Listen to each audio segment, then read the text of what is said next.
thought the Mack E7 was just a legendary engine that faded away. But what if behind its bulletproof reputation was a secret that shook the entire diesel industry? And what if that secret wasn't about power or reliability, but something far bigger? Today, we uncover the truth behind the engine that ruled America's highways for decades. It's 1988, and Mack Trucks unveils what would become their most iconic engine, the E7, a 12-liter, inline, six-cylinder, turbocharged beast that would go on to power America's highways for the next 3 decades. From the moment it hit the market, the E7 was different. Where other engines were finicky and required constant babying, the E7 was bulletproof. Truckers would tell you stories, and they still do, about E7s running for over 1 million miles without a major overhaul. The engine specifications were top-notch. Depending on the version, it churned out anywhere from 250 to 454 horsepower, with torque figures that made other engines weep, up to 1,660 pound-feet of pure, unstoppable force. But here's what made it special. You didn't need a computer science degree to work on it. In an era where engines were becoming increasingly computerized and difficult to service, the E7 remained refreshingly mechanical. A trucker could pull over on the side of Interstate 80 in the middle of Nebraska, pop the hood, and fix most problems with basic tools and good old-fashioned know-how. No laptops, no diagnostic software, no waiting for a technician with specialized equipment. The E7 wasn't just popular with truckers, it was the backbone of American industry. Dump trucks hauling gravel to construction sites, garbage trucks making their rounds through suburban neighborhoods, fire engines racing to emergencies, and massive mining equipment digging deep into the earth, they all relied on the E7's dependable power. Fleet managers loved them because they were cost-effective. Mechanics loved them because they were serviceable. Drivers loved them because they delivered power when and where it was needed most. The low-end torque was legendary and perfect for pulling heavy loads up steep grades or getting moving from a dead stop with a full trailer. Stories from the road became the stuff of legend. Independent truckers would pass down E7-powered rigs from father to son like family heirlooms. There are documented cases of these engines being rebuilt multiple times, each time coming back stronger than before. Some drivers claimed their E7s had personalities, quirks they'd learned to live with and love. Mack knew they had something special, so they kept improving it. They introduced Econovance variable injection timing, a patented technology that optimized fuel efficiency and reduced emissions. They developed high-pressure swirl technology that improved the air-fuel mixture for better combustion. Each iteration made the E7 more refined while maintaining its core character. The early versions were air-cooled until 1990, when Mack switched to water cooling for better temperature management. Through the 1990s and early 2000s, the E7 evolved into the E-Tech series, incorporating electronic controls while keeping the mechanical foundation that made it so beloved. But like all mechanical things, E7s had their problems. Injector issues were common, stuck tips, poor fuel delivery leading to black smoke, and the occasional random misfire. Rough idling usually meant fuel system problems or issues with the mechanical governor. RPM sensor failures could leave drivers stranded, and electrical gremlins sometimes caused mysterious shutdowns. The difference was that these problems were fixable. Parts were everywhere, knowledge was widespread, and solutions were usually straightforward. Unlike modern engines that might require proprietary diagnostic equipment and factory-trained technicians, an experienced diesel mechanic could resurrect an E7 from almost any problem. But here's what nobody could have predicted. While truckers were singing the E7's praises and mechanics were marveling at its reliability, a secret conspiracy was unfolding in corporate boardrooms across America. Wonder what this conspiracy was and how it involved nearly every major diesel manufacturer in the country. The answer is more shocking than anyone imagined. Behind closed doors, Engineers weren't just building engines to meet environmental standards, they were building engines to cheat them. 7 major diesel manufacturers, including Mack, had developed sophisticated software that could detect when an engine was being tested for emissions and automatically switch to a clean mode. The moment that test ended and the truck hit the highway, the engine would revert to a completely different operating mode that prioritized power and fuel economy over air quality. For years, EPA scientists couldn't understand the discrepancy. Trucks were passing emissions tests with flying colors, but real-world air quality measurements showed pollution levels that defied explanation. Nitrogen oxide readings were consistently higher than they should be, especially in areas with heavy truck traffic. Something was seriously wrong, but nobody could prove what. Throughout the 1990s, environmental awareness was growing. Scientists were documenting the health effects of diesel emissions, particularly nitrogen oxides and particulate matter. These pollutants were linked to respiratory problems, heart disease, and premature death, especially in urban areas with heavy truck traffic. The Environmental Protection Agency began tightening emission standards, requiring manufacturers to reduce harmful pollutants from their engines. This seemed reasonable after all. Technology was advancing, and cleaner engines should be possible without sacrificing performance. Engine manufacturers, including Mack, publicly committed to meeting these new standards. They showcased their latest technology, explained how their engines were becoming cleaner, and assured regulators that they were serious about environmental responsibility. But something wasn't adding up.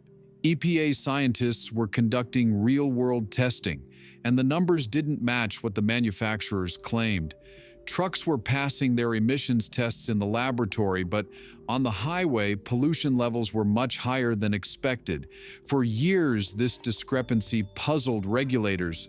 Then came the breakthrough that changed everything.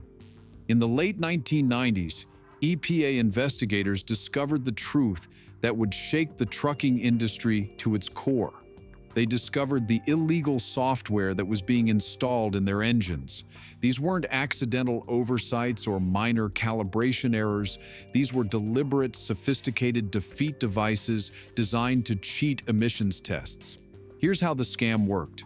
When an engine was being tested for emissions compliance, sensors would detect the testing conditions and activate a clean mode.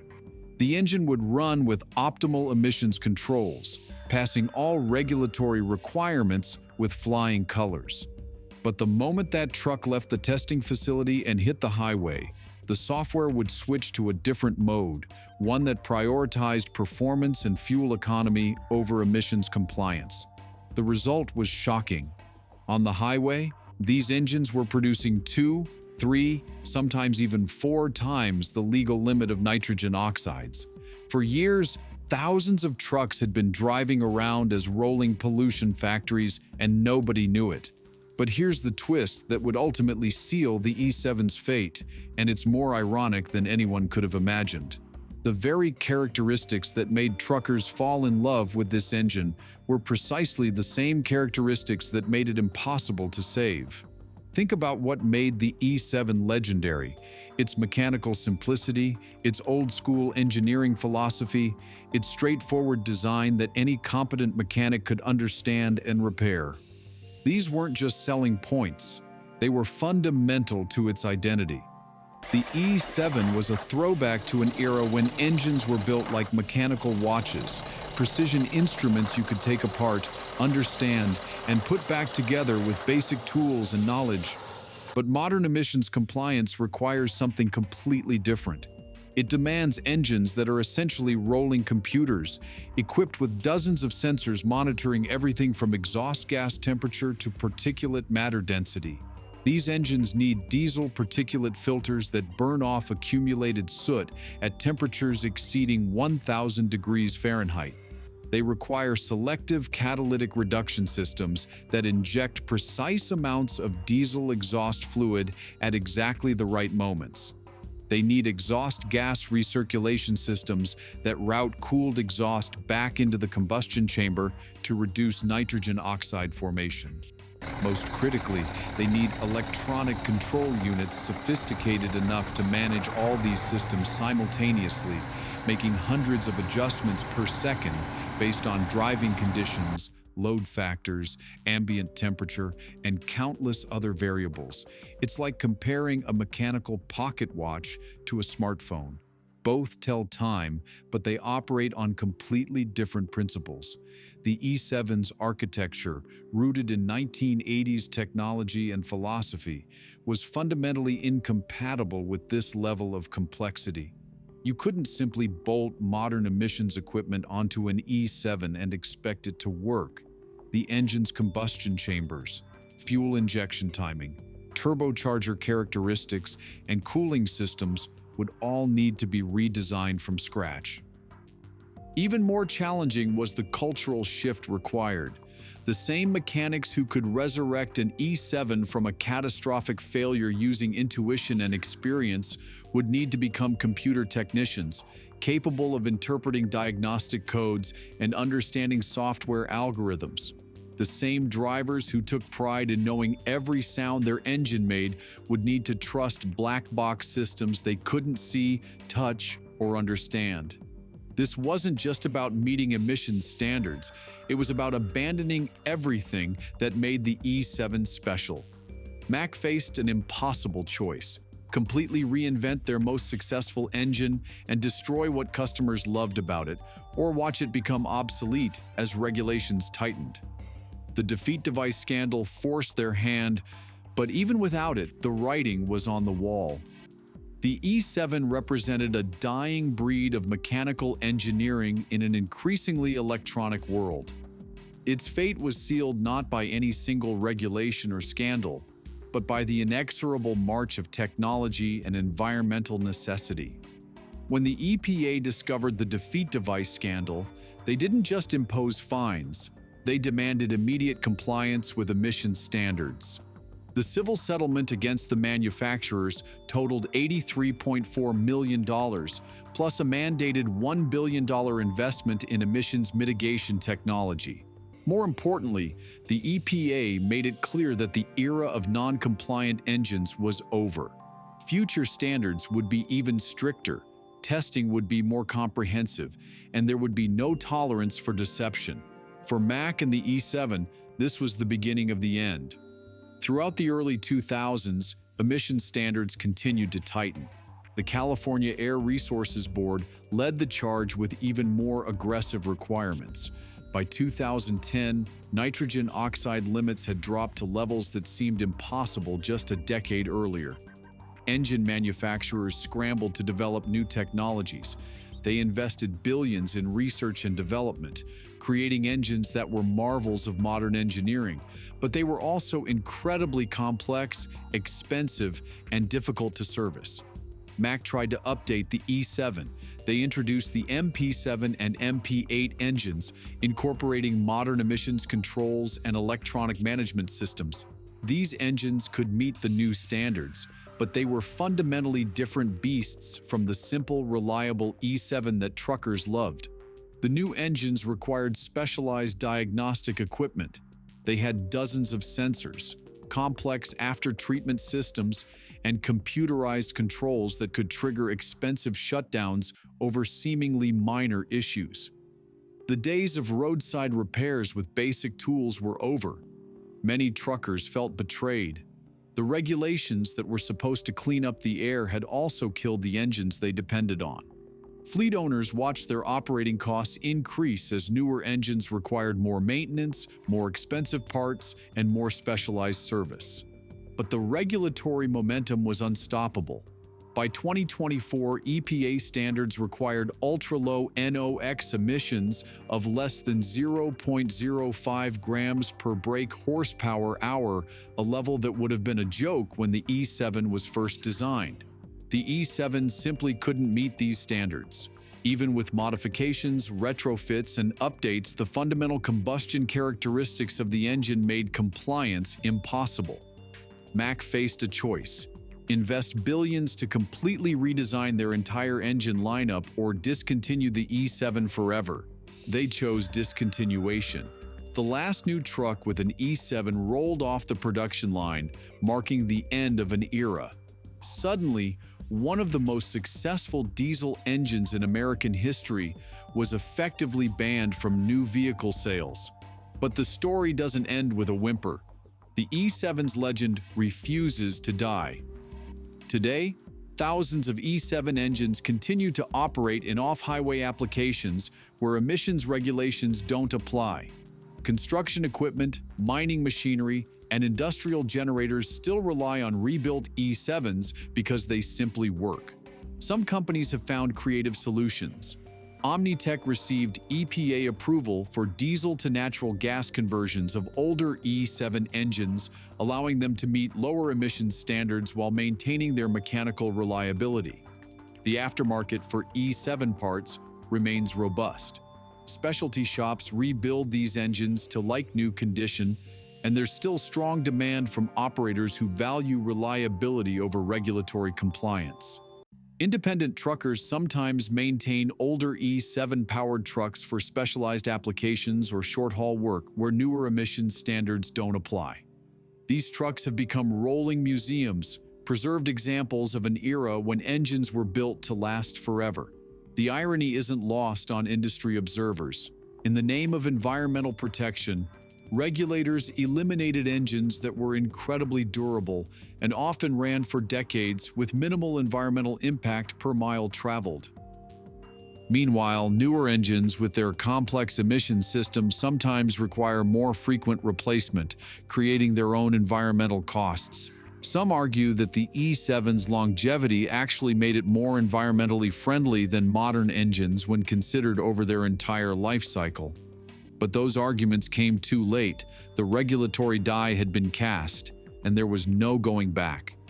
The defeat device scandal wasn't just about the E7, it was about an entire industry that had prioritized performance over environmental responsibility.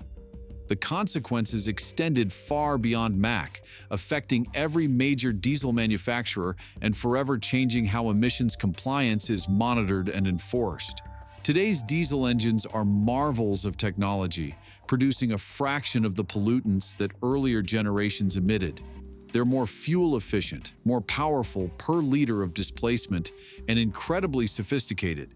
But they're also exponentially more complex, expensive to maintain, and difficult for independent operators to service.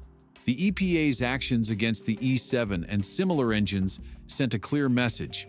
Environmental compliance isn't negotiable, and deception will be met with severe consequences.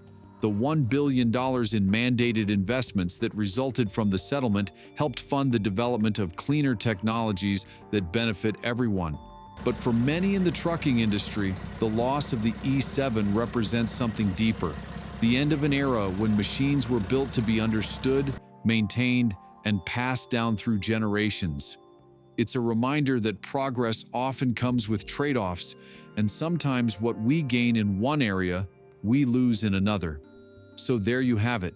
The Mack E7 wasn't banned because it was unreliable or dangerous to operate.